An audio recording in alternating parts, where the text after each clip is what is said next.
Hello. In this first report of the Cabinet Fever, we look at who will President Museveni pick as his vice president.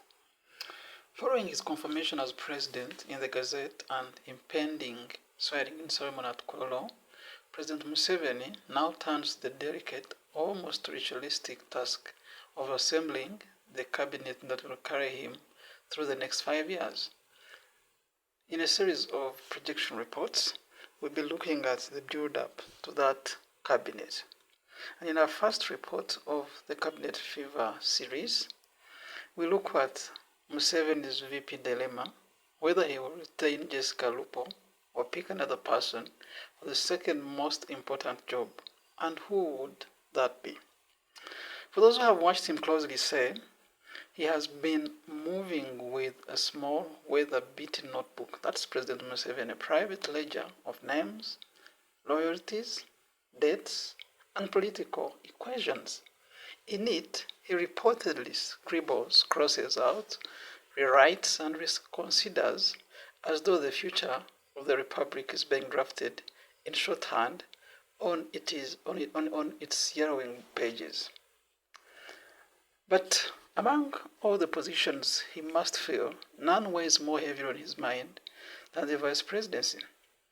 In a season where the question of political transition hangs in the air like a very stubborn fog, the choice of vice president becomes more than ceremonial.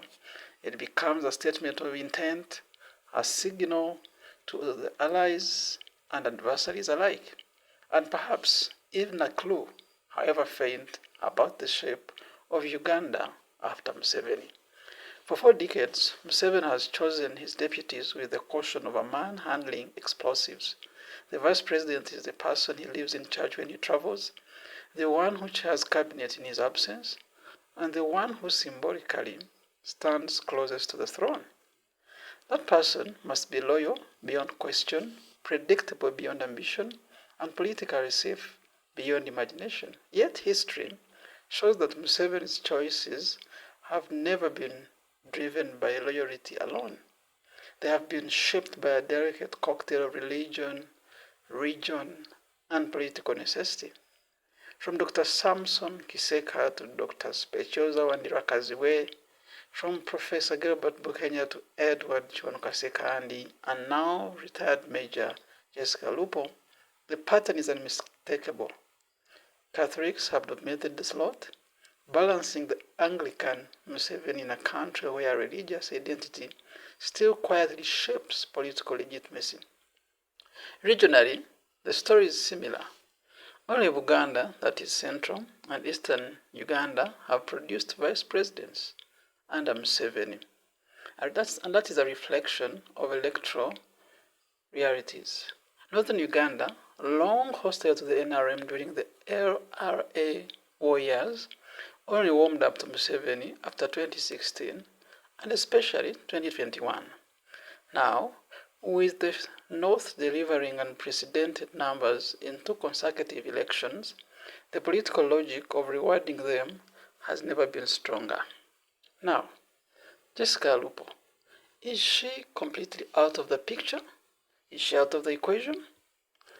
Retired Major Jessica Alupo has been, by all accounts, the perfect Museveni vice president. Visible but not loud, present but not ambitious, dutiful without overstepping. Like her predecessor Sekandi, she mastered the art of being a vice president without behaving like one. She has not built a political empire, has not cultivated a personal constituency, and has not threatened the center of power. In Museveni's world, that is the gold standard. But politics is rarely about performance alone. With Anita Netamong almost certain to retain the speakership, the idea of keeping Alupo, another daughter of Teso, becomes politically awkward. Teso has already been rewarded handsomely, a deputy CDF, a governor of the Bank of Uganda, and the speakership, if among stays. Adding the vice presidency to the list would tilt the regional balance beyond what Museveni typically tolerates. In short, Alupo's fate may be sealed not by her performance, but by geography. And Is it time for northern Uganda?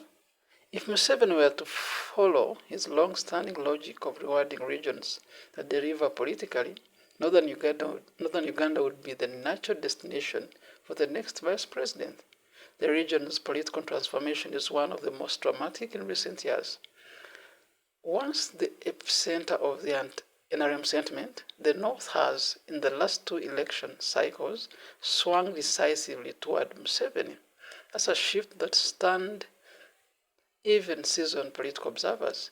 This newfound loyalty demands recognition, and Museveni, ever the political chess master, knows that rewarding the North could consolidate his fragile but variable alliance.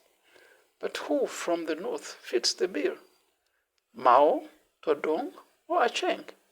If the next vice president were to come from Acholi, Norbert Mao's name would naturally dominate the conversation. The DP President General has spent the last 2 years positioning himself as the intellectual and political redeemer of Acholi's lost glory.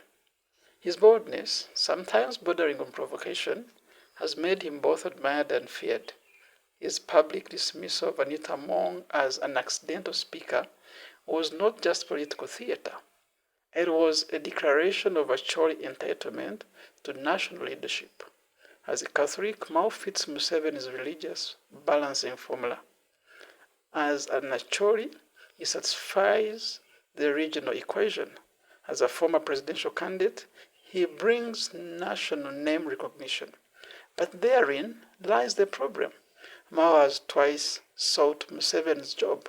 His ambition is not a secret, and Museveni has historically avoided appointing ambitious men to positions that place them a heartbeat away from the presidency.